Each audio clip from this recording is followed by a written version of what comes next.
تھا۔ آج ہمیں یہ سبق پڑھایا جاتا ہے کہ یہ آپس میں مخالف تھے، انہوں نے سیدنا فاطمہ کو مارا تھا۔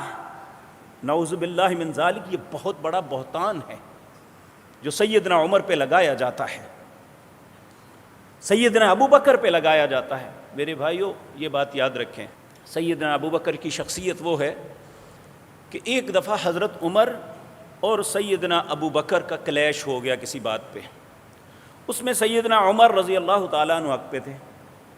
اس کے باوجود جب تھوڑا سا تو تکار ہوئی تو حضرت عمر کے دل میں آیا یہ بڑے آدمی ہیں، میں ان سے صلح کر لوں، تو ان سے کہا ابو بکر چلو معافی دے دو، جانے دو۔ حضرت ابو بکر کہنے لگے نہیں، ناراض رہے۔ تو حضرت عمر یہ شکایت لے کے رسول اللہ کی خدمت میں گئے، جا کے عرض کرنے لگے یا رسول اللہ یہ فلاں بات ہے۔ تو حضرت ابو بکر جو ہیں یہ میں نے کہا بھی ہے تو حضرت ابو بکر مان نہیں رہے، آپ انہیں فرمائیے۔ اتنی دیر میں حضرت ابو بکر بھی آ گئے۔ نبی کریم حضرت عمر کی بات سن کے غصے میں آ گئے۔ حضرت ابو بکر بھی آ کے کہنے لگے یا رسول اللہ واقعی میری غلطی تھی، مجھے مان جانا چاہیے تھا، عمر ٹھیک کہہ رہے ہیں۔ نبی کریم نے حضرت عمر کا مقدمہ حضرت ابو بکر کے خلاف نہیں سنا، کہا تم میرے لیے میرے ساتھی کو چھوڑ نہیں سکتے؟ اگر اس سے کچھ بات ہو بھی جائے تو میرے لیے اسے چھوڑ دو۔ نبی کریم نے حضرت عمر کی بات کو، جبکہ اس وقت مقدمے مدعی وہ درست تھے، لیکن نبی کریم نے حضرت عمر کے خلاف حضرت عمر کا مقدمہ نہیں سنا تھا۔ اور آج ایک اتنا نیچا انسان جو سیدنا عمر، سیدنا ابو بکر، سیدنا عثمان یا علی کے قدموں کی خاک کے برابر بھی نہیں، وہ ان پہ اعتراض کرے کہ انہوں نے فلاں کام ایسا کیا تھا۔ اب رسول اللہ سے بہتر عدالت کس کی ہو سکتی ہے؟ انہوں نے نہیں سنا۔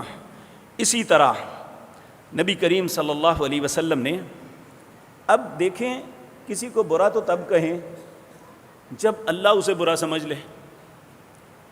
دیکھیے نا، کسی کے متعلق گواہی دیں یہ بہت برا ہے، اللہ اسے مان لیتے ہیں کہ واقعتاً انہوں نے شہادت دی، لیکن صحابہ کے متعلق اللہ نہیں مانتے۔ تم ساری دنیا کے لوگ بھی مل جاؤ اور صحابہ کے متعلق بات کہو۔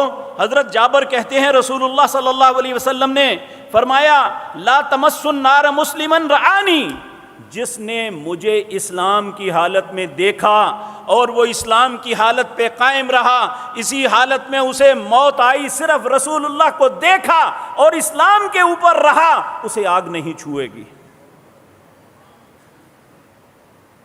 اور جن صحابہ نے آپ کو دیکھا، آپ سے علم سیکھا، آپ کا علم آگے پہنچایا، اسلام کی سربلندی کے لیے اپنی جانوں کو قربان کیا، اپنی اولادوں کو قربان کیا، کیا ان کے متعلق ہم یہ کہیں کہ فلاں ایسا تھا، فلاں ایسا تھا، فلاں نے یہ کیا، فلاں نے وہ کیوں نہ کیا؟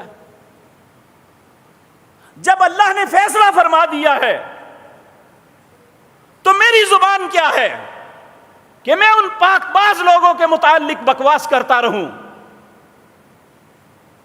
شرم آنی چاہیے ایسے لوگوں کو جو اللہ کے پاک پیغمبر صلی اللہ علیہ وسلم کی زبان مطہرہ کو جھوٹ قرار دیتے ہیں۔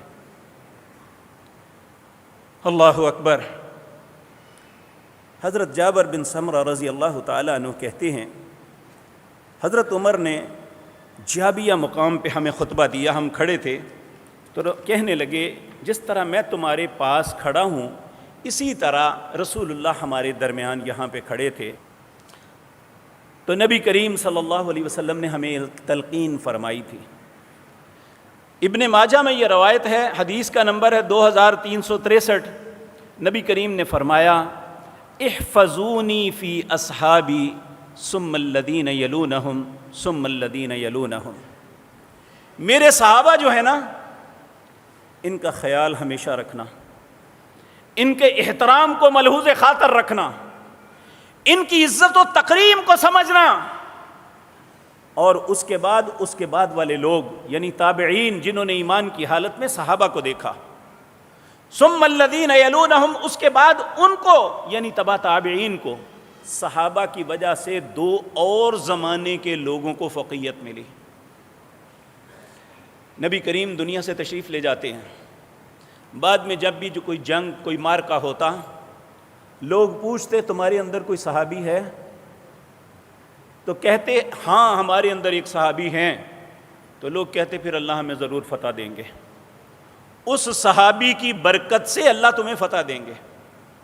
جب یہ زمانہ بھی تھوڑا سا آگے گزرا تو پھر لوگ پوچھتے تمہارے اندر کوئی تابعی ہے؟